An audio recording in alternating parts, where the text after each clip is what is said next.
Today is December 10th. We could call it a Fishing Friday, even though it's a day early. It's a Thursday. But you know, kind of an important day happened earlier this week. You remember what it was? Industrial Insight has celebrated their 4-year anniversary. 4 years. 4 years in business. You know how many times I thought this was going to go under?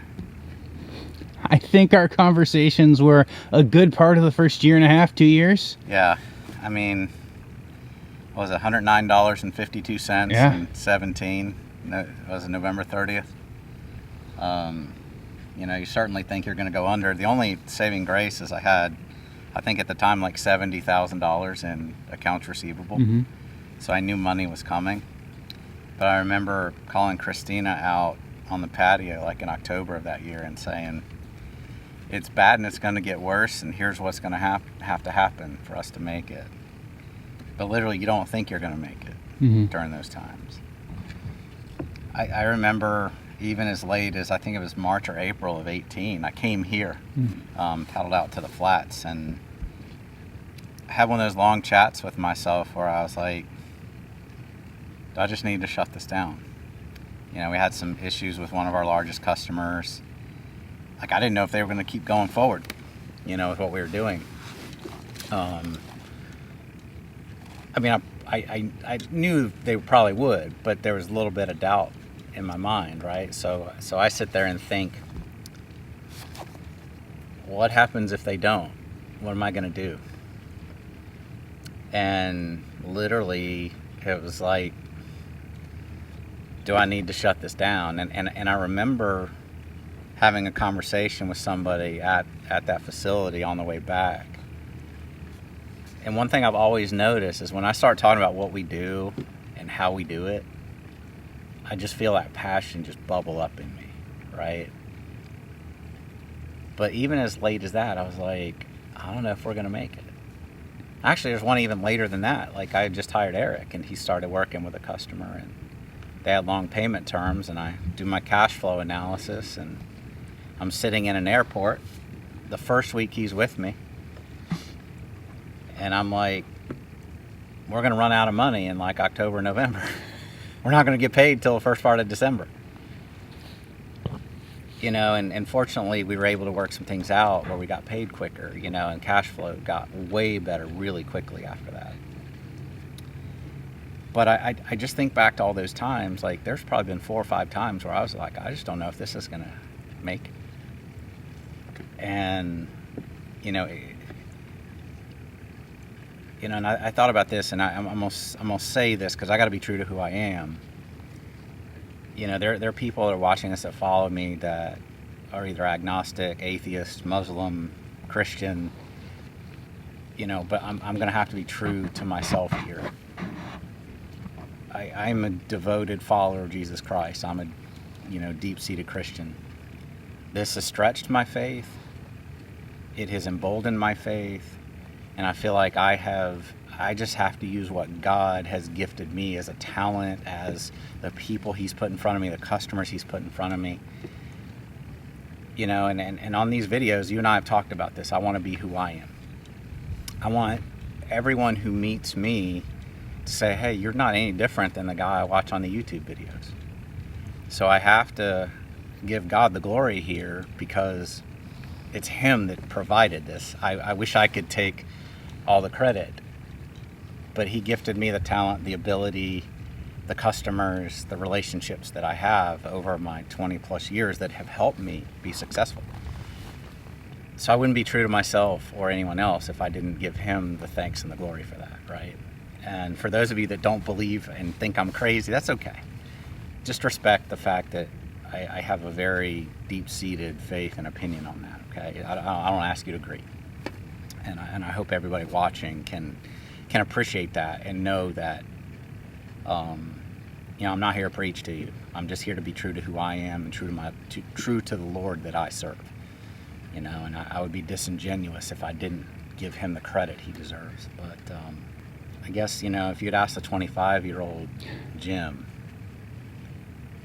at 50 years old, you will have had your own business for 4 years. Here's all the things you would have been through. I don't think I would have believed you. those are probably the most important messages that I wanted to record. Was, I've said a couple times on some LinkedIn posts, here we are in December of 2020, and we have a lot of craziness going on. There's a lot of small business owners right now in this country who probably feel the way I have felt over the last 4 years.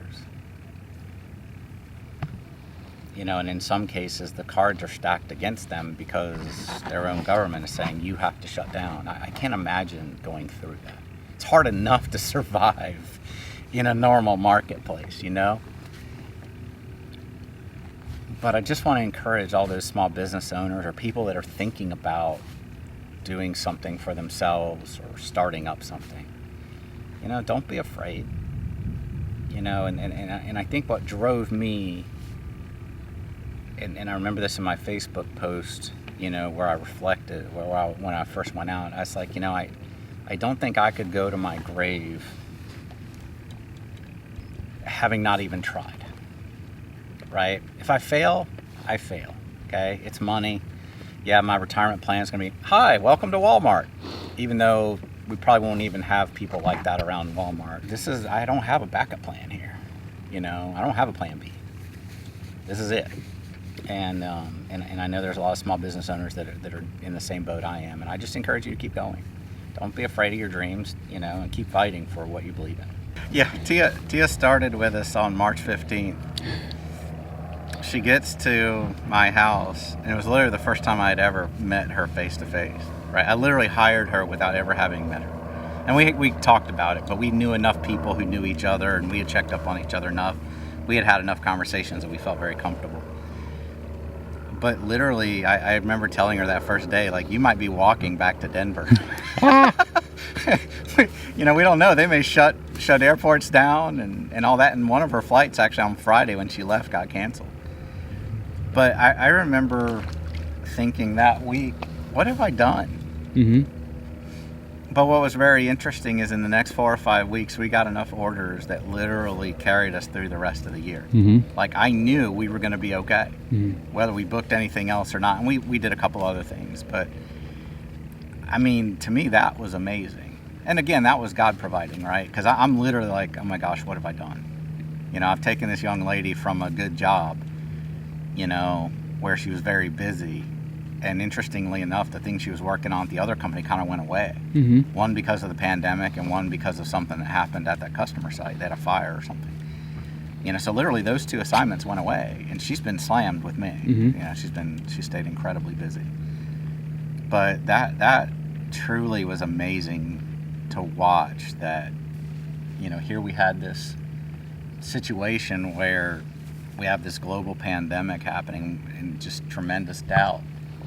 And we grew, mm-hmm. and we survived and thrived. It's just amazing to me that happened. No, I think that's important to say. And as we've talked about, it looks like next year is going to continue that trend of continuing to be busy, potentially continuing to grow and expand. It does. And a lot of that is because you've been true to yourself and true to the message of, Jim and now the entirety of Industrial Insight. You guys want to help people, right? You want to help solve their problems. And it may have taken a couple of years to get past the point of, starting to grow. But once you've started that upward trend, you guys have grown exceptionally quickly. I wouldn't say exceptionally quickly, and I think we're growing at a pretty good rate, mm-hmm. because the thing that's really important is keeping the culture mm-hmm. of what we're trying to build, And when you grow really fast, and you take on things that may or may not necessarily be good for you and the customer, that you can lead yourself to maybe not hiring the right people, or you take on a client that you guys don't fit well mm-hmm. with each other. And I don't want to do that, and so I think growing at that right pace, the fact that, Ben was with me quite a while before we really started to get busy, mm-hmm. allowed me to teach and pour into him. Eric, he had a lot of experience, and he had, he and I thought very similarly. Tia, we were able to kind of put right in the middle of some things, and Ben really worked with her more than I did. He helped train her. because I'd poured into him, and he got her kind of thinking the way I wanted her to think, because it was a little bit different mentality coming from where she was to where we are. It's just I have a different kind of thought process on how we treat customers and or how we measure ourselves, like what does success look like. And I've asked them when we met in September, what does growth look like? What does successful growth look like?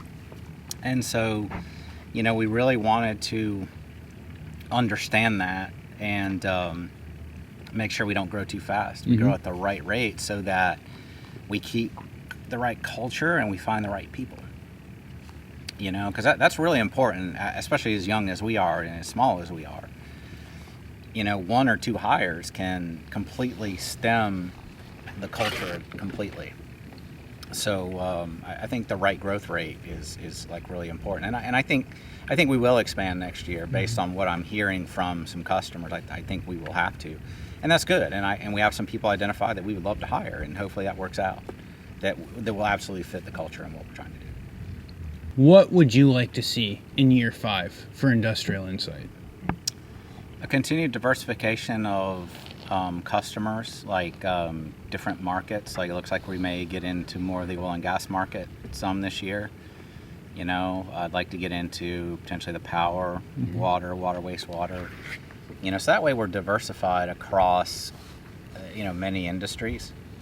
I think that's important, is to diversify the portfolio, because not everybody's going to be up or down, and we potentially have a new administration coming in, and goals are going to be different, and so it may negatively affect the oil and gas market, but it may have, good, a good effect on some other markets that we're in, right? Or if the current administration stays, if that somehow happens, it may be the opposite. And so we don't really know, right? But if we're diversified, then I think we're good. And it's continuing to find the right people to help us, to help us grow. So I think those are the main focus: find the right customers and the right people, for sure. Do you want to tell everyone where they can find you online if they've somehow managed to not find this through you? Yeah, so www.industrialinsightinc.com. Obviously, we have blogs there. We talk about some of our services and things that we offer. There's going to be a staff page that's going up soon, so hopefully you'll have a little bit of clue as to who we are with pictures, and you'll know who we are. You know who I am, and you've probably seen Ben potentially on video, but you haven't seen T or Eric. They're a little shyer from a camera standpoint, but I think we'll get them out in front of the camera here some. And then YouTube channel, just look for Industrial Insight. Certainly LinkedIn, we have a LinkedIn page, Industrial Insight. You can find, any of us on LinkedIn. Thanks for everyone's support. It is, even if we haven't done business, the encouragement, the comments, the support on the videos and blogs have been wind beneath my wings at times, and you guys have no idea how much that's meant. So thank you to all of you who watch this and who have been watching. Thank you.